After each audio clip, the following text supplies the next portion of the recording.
Hello and welcome, I'm Liam the Music Reviewer. Weezer are just the Beach Boys for people who own the N64, and today we're going to be talking about the new Kid Cudi and Kanye collab, Kid See Ghosts, just called Kid See Ghosts, and I'm not going to waste any time doing this video because if you don't know who Kanye is, you just don't pay attention, and if you don't know who Kid Cudi is, then you also don't pay attention. Though I could maybe give people a pass for not knowing who he is, but very talented hip hop R&B star who just is very confessional and made some really good albums and some not so good albums. But we're just going to jump into this. We're going to do a track by track review of it, so apologies if some of my analysis is a bit shorter compared to others, or if I just don't offer much an interesting insight, because it's still a fresh release and I know over the upcoming days there's going to be some interesting insight into all of it, so I'm just going to offer some of mine, what I make of it, just give a quick review reaction thing. Let's just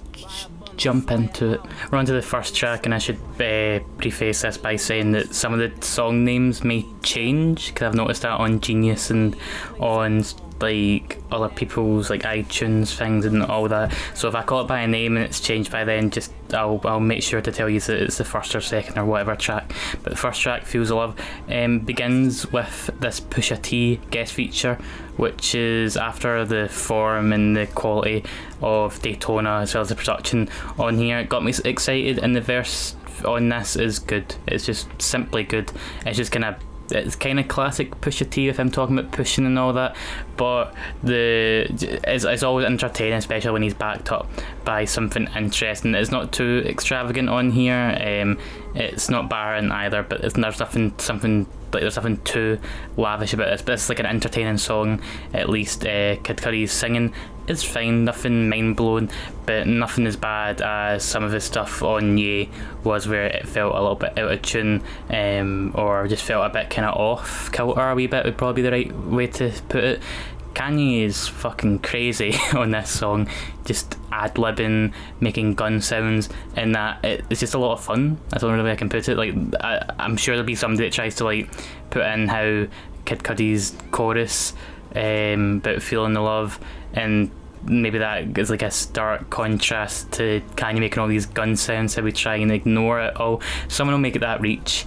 I don't know how much of a jump that'll be, but I just simply kind of just like enjoy this song. I'm gonna give it the classic Liam Menzies 7 out of 10 for this track. We're on to track number 2 now, Heaven Left Me Up, which was, when I looked at it, it was Heaven Left Me Out. So again, these songs are going to change, but here, this is where we kind of feel that this album in general is more of a Cudi like centered project for me. Anyway, that's how I feel, because he seems to offer the more interesting verses. He seems to have more of a presence overall. It's just deeply confessional, just talking about forgiveness and mistakes. Kanye also mentions it as well, but I do feel that Cudi does the better job of it. And even though this is like the shortest song on here, on this project, I do feel that it feels more different. It feels more like a folk rock song, an actual hip hop one, just simple guitar and drums and a little bit of woodwind too. Just all together just forms a tight, concise, enjoyable song. So again, another 7 out of 10 song on here. We're on to track number 3 now, called Witch Laugh.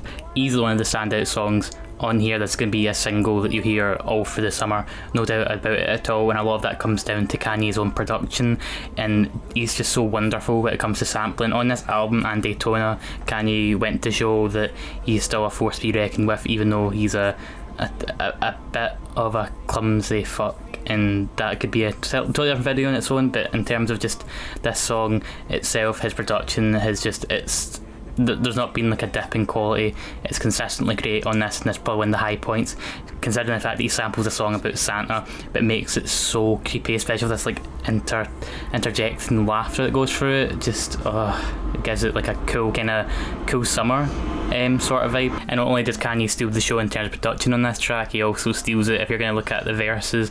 Kanye just offers a classic Ye verse about just kind of sex errors, and just uses like witty references. He makes a reference to The Handmaid's Tale, talking about saying about like an offering, but uses the protagonist of that. I really like that line. I thought it was quite cool, especially because it's a great show. But besides that, just it's so full of that classic Kanye wit. Cudi's fine on this, I think, because this is probably Kanye's strongest verse in this project, it probably looks a bit weaker, but he's still got the presence. So I like to say that like he's definitely kind of back more to his more classic for Man of the Moon style than he is on like Speeding Bullet to Heaven or whatever the fuck that was called. I didn't want to try and think back to that album. On to the fourth track now, Free, which does get a little bit repetitive, and for that reason is why I think it's one of the weaker songs on here. But I need to, again, the production is class, I need to commend it. There's just this synthesizer and string combo which feels totally organic, and yeah, it's just pretty lush, to put it lightly.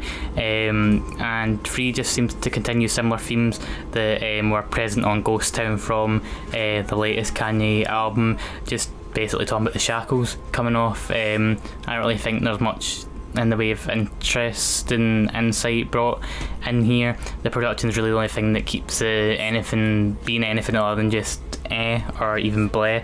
So say it's kind of like a 6 out of 10 song here. We're on to Reborn, which has one of my favourite bits of production due to this kind of like glitchy church organ. Just I was a total sucker for it. But I did mention how Kid Cudi feels like he's back on form, and this is probably a song that feels more or most akin to something off like Man of the Moon. Even feels like it has a bit in common with Kanye's earlier work, like the College Dropout kind of thing, where it just feels really confessional and personal and down to earth. There probably is already like a common bit of DNA between both Man of the Moon, Cudi, and College Dropout, Kanye, and on here they're basically talking about their mental health, about Kanye when he was put into a hospital because of his bipolar disorder, being addicted to opioids. Cudi talking about just how he was never really the same person that he was shown to be on television for pretty much his entire career. It's pretty sad, but they managed to use it in like an empowering way. As the song's titled, Reborn, they see this as being something that happened and they came out of it stronger, and I can't help but feel that it is just a really touching and just nice song. Much like the third song, I feel this is one of the stronger bits of output on here, and I'll give it an 8 out of 10. We're on to the penultimate track now, Kids See Ghosts. It's probably the weakest song in this entire project. It's a bit of a shame because you'd want just your album to go out on a bit of a bang, but Kanye and Cudi I don't really think say anything all that good or all that entertaining. There's maybe like a funny line here or there, but really there's not much that keeps me totally invested. The only thing that does is the production. Is just yet again chilling, just Afro worrying, and it just sets the scene so well. It's just a shame that the introspectiveness that the refrain that Cudi hits out with isn't really explored all that well. I would have loved to seen it just kind of fleshed out a little bit, but sadly that might just be because of the length time on here. Kanye's whole obligation to his thing of having like a really tight album may end up doing it some bad in the long term, because I think if anything this song deserves to be a bit longer, or maybe it just needed a bit more time. But this album as a whole doesn't feel like it was the same unfinished rushed together job that Ye was, which I think in the end makes it a better album for me. In terms of rating this track, I'd give it, I'm faltering between a 5 or a 6, so we'll just say a strong 5 just to be fair. And the album closes on Stay Strong, the final track, and easily the best song on this entire thing. I was blown away by this when I first listened to it. I'd heard, or not that I'd heard, but I'd read that this is going to sample a Kurt Cobain song that was featured in Montage Effect called Burn the Rain, and it fits in beautifully here. It is so simplistic, but just how it's used almost feels like an emo rap song for me. It is, and I'm usually kind of like lenient on them, but I think even if you're not, like, it's really hard not to feel compelled or taken back from just how somber a tone it sets. Much like Reborn, it's just very confessional and transparent, deeply personal. I think what Kanye has to say here feels a lot like old Kanye. We've obviously not seen that much considering his whole support of Trump and other dumb stuff that he's been saying. I'm also not hiding my own politics that well, but I think the stuff he's saying about mass incarceration, there's a really witty line about how everyone wants world peace, and I'm going to paraphrase it, but everyone wants world peace until someone hits you in the chrome piece, and then you go get your own piece. I think that was just, it all went together really well. Managed to tell a really kind of, it was like a mini story in a sense, just in those 3 lines alone. it's some of the best output from either Cudi or Kanye in a very, very long time, and it's good that they saved the best till last. This will be a song that I'll come back to time and time again. It'll probably be on my favourite songs of the year list. I'm hopeful that everyone else will feel as compelled as I did, but I think this is a great way to finish the song. Also have to mention that Cudi, again, much like on Reborn, is just talking about his mental health and that, and I feel whenever he does that, it's something that we still don't see much in the hip hop game at all when you think we would. Obviously some of the bigger names like Kendrick seem to do it, and other folk like Danny Brown, and there's probably a lot of underground rappers that I totally miss out the name of, so I don't even want to say that it's hip hop in general, but in this league, in the bigger league, it's not done nearly enough, and this doesn't feel like a bloody Logic song, which is also a good thing. I would give this song an out of 10. It's definitely the best song on here and just a favourite of mine, no doubt about it.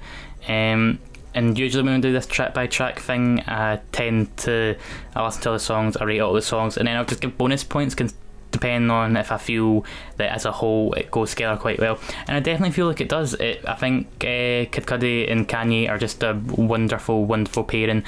I think everyone always thinks when it comes to Kanye's pairing that he'd got on better with Jay-Z, but I feel that both Kid Cudi and Kanye explore different things and do it in quite an interesting way. Of course they could probably do a better job, considering that some of these songs I'm not totally won over by, but the production isn't a weak point at all. Maybe it will just come down to another sort of Kid C Ghost project where we can get more of a concept going on. I don't feel like there's much on here other than maybe just forgiveness and finding kind of like self-acceptance and stuff like that. So while you might have your calculator there and doing all those sums, Rick's not here for me to pass over anything, sadly, time difference and whatnot. But overall I'd bump it up to being like a strong 7, and definitely an album I feel I could grow stronger towards and end up loving at some point. This is a type of album that I was hoping for. Ye was a bit of a disappointment for me, even though I think there's some bits to like about that, but I don't really want to talk about that album all that much. In terms of just quality, in terms of all the Kanye albums that are being pushed out at the moment, this is nearly on par with Daytona as far as I'm concerned. I've had more time with that album, so it's managed to settle with me a bit more, but yeah, I just had a really good time with this. There really wasn't much in terms of like really bad moments, bar maybe Cudi's singing maybe needing to be a bit more, I don't know, fine-tuned, and maybe just in terms of what both people in this are saying, that maybe they could have used their time a bit more wisely. But I think the production here, just absolutely astounding. There are just some really great moments, especially finale track and Reborn and Witch Laugh. Just had a really good time with this. Let me know what you guys think. I listened to the stream of this. I don't really think there's going to be much difference in terms of quality, so I don't really feel bad putting this out so prematurely, because I've listened to it 3 or 4 times at this point. I don't think that it'll be changing in any point over the next few days, but let me know what you guys think if you've listened to it. Favourite songs, worst songs, just let me know what you think in the comments down below, and as always I'll see you guys very soon. Listen to the latest podcast episode, a little plug there. Stay safe, stay hydrated, and I'll see you guys very soon.